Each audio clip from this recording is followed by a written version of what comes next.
Morning दोस्तों, स्वागत है आपका मिलेनियर सोच के चैनल पे। आज की जो स्टोरी है थोड़ी सी अलग है।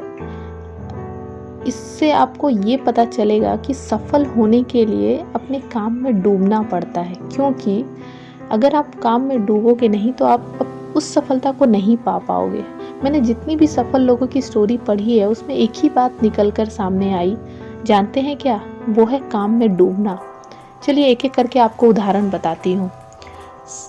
सबसे पहले जाकिर हुसैन, एक मशहूर तबला वादक, 2 साल तबला बजाने के बाद बोलते हैं कि मज़ा नहीं आ रहा है, चलो कुछ और करते हैं। लेकिन नहीं सर, ये लोग अपने काम में इतना डूब गए थे क्योंकि इनको सफलता के अलावा कुछ और मंजूर ही नहीं था।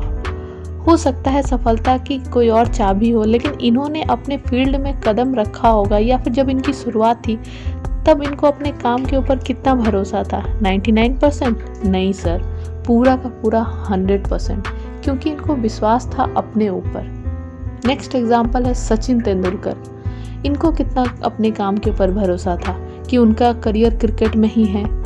एक बार भी उनको ये नहीं लगा होगा कि इनका पैशन कुछ और है। ये सब अपने काम में डूबे हुए लोग थे। अब आपको ये तो समझ में आ गया होगा कि सफलता के लिए सबसे ज़रूरी चीज़ यही है, अपने काम में डूबना। चलिए एक और ज़बरदस्त स्टोरी बताती हूँ आपको। तकरीबन 8 या 9 दशक पहले एक मूवी बनी थी मुगले आज़म के नाम से, आपको याद होगा। नौशाद अली जी ने इस पर म्यूज़िक दिया था और 16 साल लगा दिए। इतना डेडिकेशन यानी कि समर्पण अपने काम में, जिसे भी होता है सफलता उनके कदमों में होती है। लेकिन जब मूवी बनकर तैयार हुई तब कितनी सुपर हिट हुई थी, इसकी चर्चा आज भी हो रही है। क्योंकि उसको बनाने में दिक्कत नहीं आई होगी, ज़रूर आई होगी। गाने में एक सीन था जिसमें तानसेन गा रहा है, वह दृश्य फिल्माया जाना था, लेकिन उस जमाने में तानसेन जैसा गायक मिलना असंभव था। उन्होंने पूछा ये गाना कौन गा सकता है। उनके साथी ने बताया कि ये गाना बड़े गुलाम अली खान साहब गा सकते हैं, लेकिन वो मूवी के लिए गाना नहीं गाते। वो बोले मुझे लेकर चलो उनके पास। और जब वो गए और उनकी बातचीत हुई कि कैसे आना हुआ, उन्होंने बता दिया कि वो आपसे गाना गवाना चाहते हैं। लेकिन खान साहब बोले मैं मूवी के लिए गाने नहीं गाता। नौशाद अली उस वक्त सिगार पी रहे थे, तो क्रश खींचते हुए बोले कि गाना तो आप ही गाएंगे। एक बार समझाया, नहीं माने, फिर से कस लिया और बोले गाना तो आप ही गाएंगे। खान साहब बोले कैसे बदतमीज़ इंसान हो। उन्होंने कहा इनको समझाओ, मैं गाना तो नहीं गाता फिल्मों के लिए, और उस ज़माने में 500 रुपये प्रति महीने मिलते थे एक सिंगर को। खान साहब बोले मैं 5000 लूँगा।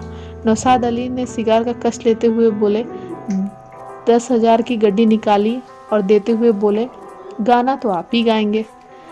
इसके बाद वो सर मान गए, क्योंकि उनको मालूम था बेस्ट के साथ समझौता नहीं कर सकते। और आखिरकार उन्होंने गाना तो गवा ही दिया गुलाम अली खान साहब से। इतना डेडिकेशन और आत्मविश्वास था उनको उस मूवी के ऊपर कि वो जी जान से लगे रहे और उस पर अपने 16 साल लगा लिए।